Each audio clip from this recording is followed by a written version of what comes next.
Je m'appelle Roger Léda, j'ai 41 ans.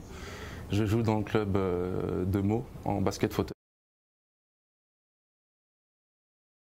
Comment je suis venu au basket? Déjà j'étais fan de Michael Jordan, donc j'avais le poster dans ma chambre, donc je me suis tout naturellement dirigé vers un sport d'équipe.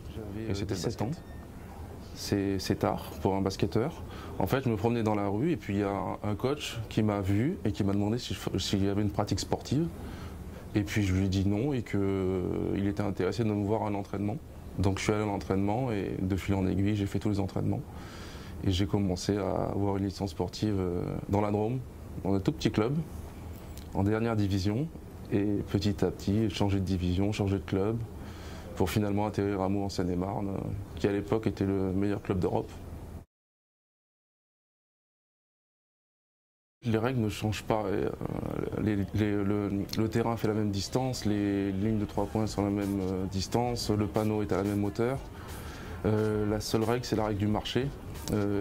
En valide, on doit faire deux pas et dribbler.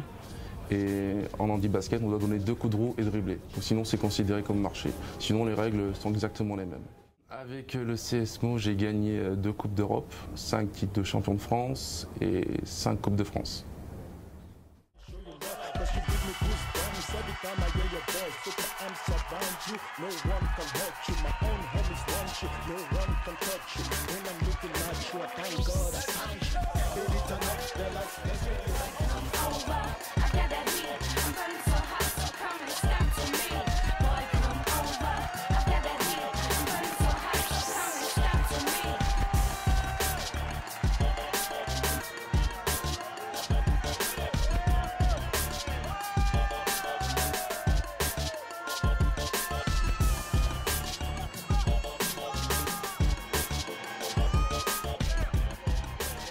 Le plus beau souvenir, ça a été la finale du championnat de la Coupe du Monde avec l'équipe de France en 2010.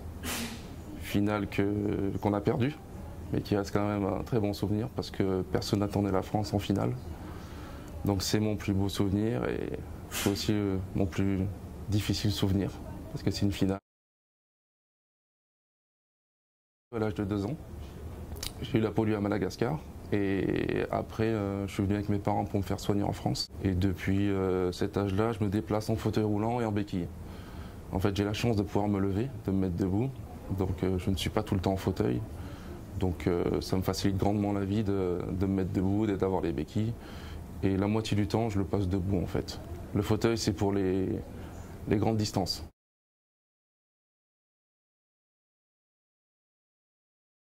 Est-ce que je peux me laver?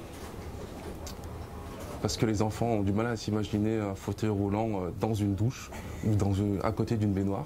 Ça revient souvent. Est-ce que je peux nager? Est-ce que je peux avoir des enfants? Ouais, c'est ce genre de questions qu'ils ont envie de poser au tout début, mais qui posent en fait à la fin. Donc, ils se la posent. Ce qu'il faudrait faire pour les enfants handicapés, ce serait plus les insérer dans la vie de tous les jours, de moins les marginaliser en fait. Quand je pense aux enfants qui sont à l'hôpital, il serait bien qu'ils puissent sortir ou que des événements sportifs aillent vers eux pour qu'ils restent en contact avec le monde qui les entoure. Et je pense que c'est ça en fait, c'est ce que je voudrais. En fait, le sport lève toutes les barrières. Donc, qu'on soit en fauteuil ou qu'on soit debout, une fois qu'on a le ballon, on commence à s'amuser, tout simplement. Et le message passe très vite. On oublie qu'il y a une personne en fauteuil roulant, ou on oublie qu'il y a une personne qui a une déficience motrice. On joue juste au basket ou à un autre sport. C'est un langage qui vient très vite. Du handicap chez les enfants et essayer de changer la vision qu'ont les gens sur le handicap, et ça passe avant tout par la sensibilisation auprès des enfants. Et si par la même occasion je peux rencontrer des enfants qui ont dans leur entourage des personnes en situation de handicap et les amener vers le sport,